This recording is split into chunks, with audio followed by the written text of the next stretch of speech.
Nancy Woods reporting from the Palestine Expo, and this event is on the second floor. It's basically an interactive session here, so people can engage with what is actually going on in Palestine. As you can see, the volunteer is holding a video in front of me, and you can get the live session of the wall that has been painted, or a poster with the different on the timeline explaining to you what is going to go on or happening in those various time periods starting from 1917 to 2017. So here we are with a volunteer, and you can hear a bit from the iPad. Biggest outcome of the 1948 Palestinian was the creation of a state, creating a massive expulsion of most. So we can't hear it very well, but you can see that people have got iPads in their hand, and they are able to hear the timeline and the events that are going on this timeline. And also on the right hand side we have a map. Again, that is a poster, but as soon as the volunteer takes the iPad,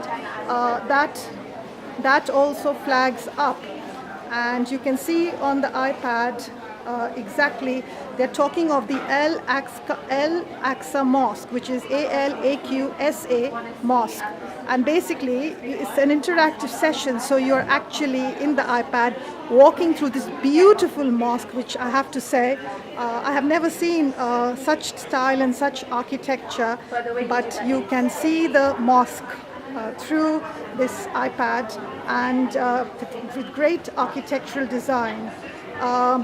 And again, what is this? So there's two main masjids in Palestine, in Masjid al-Aqsa. There's the actual Masjid al-Aqsa mosque, and there's the Dome of the Rock. So this is the underneath of the Dome of the Rock. It's just a cave, but people can pray there, and it's just a natural cave that's built there. And as soon as you open your iPad, where does this take us? It's an olive tree, right? Yeah, that's an olive tree. You get loads of olive trees there, and the whole Masjid al-Aqsa compound is really big. So this is all just like some of the compound that's outside. Just the Okay. area outside. And this is the map, which is got the different spots.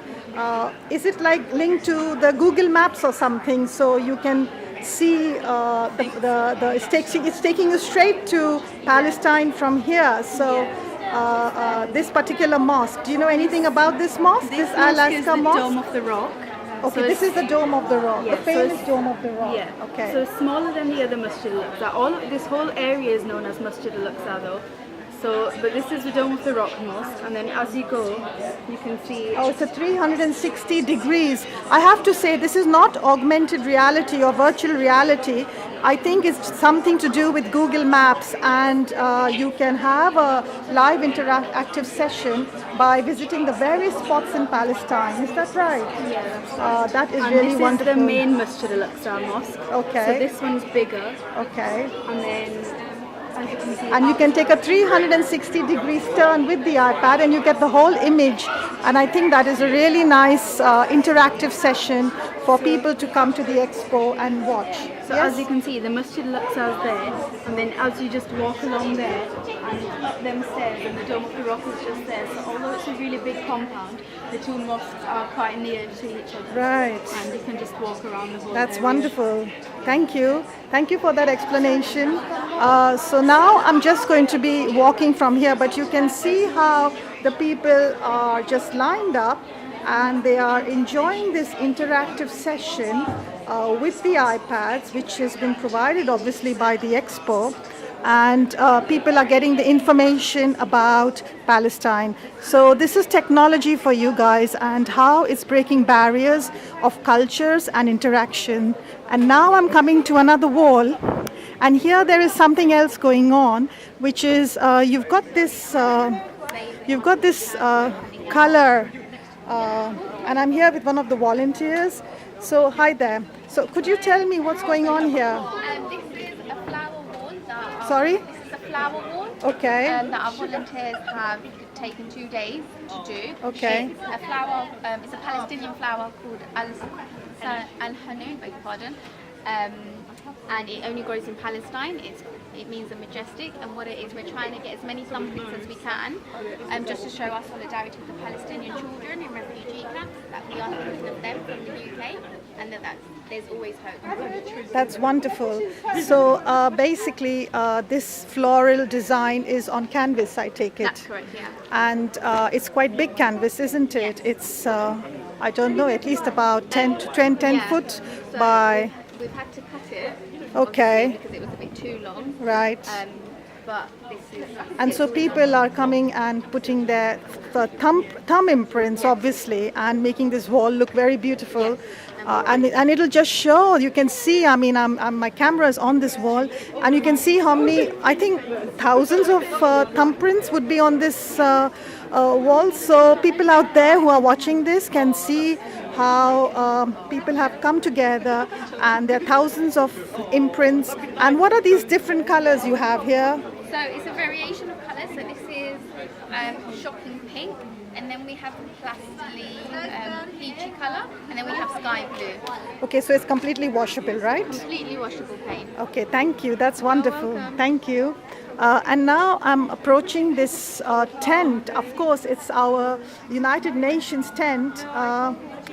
It was, I think, in 1948 when the United Nations got involved in the Israel and Palestine situation for peace.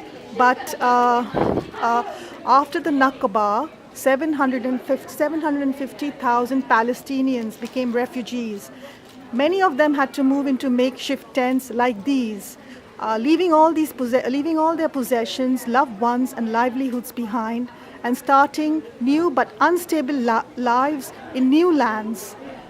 And these are some old granny stories, but as you can see, people, how they're keeping it alive.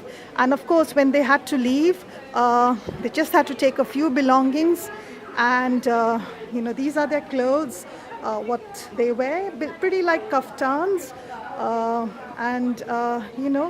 you can see their bags in those days, perhaps in 1948, just small little bags basically, and some wooden boxes, and this is what they used to perhaps, how they lived in the refugee camps with hardly anything. I mean, there was nothing like cooking and all that. They were obviously depending upon charities, and so basically this is what it is. They've made a tent here, so I hope you can see it or get the picture, but not sure. We'll try.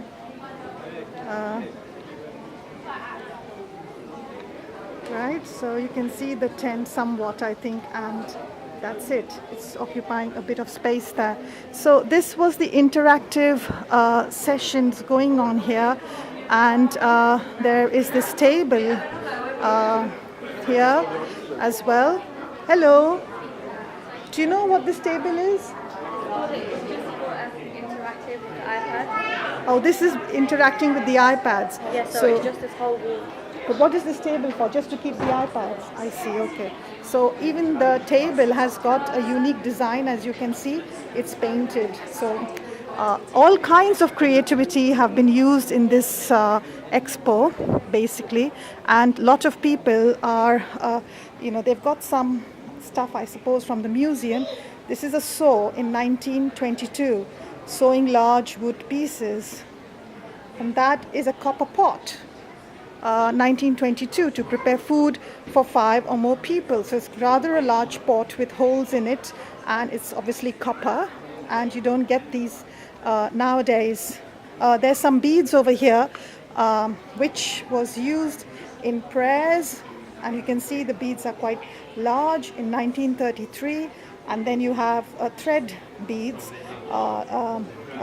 in 1924. Again, they were used for prayers, but it had moral connotations. So this is what you have to keep in mind. Obviously, agricultural and farming in 1922.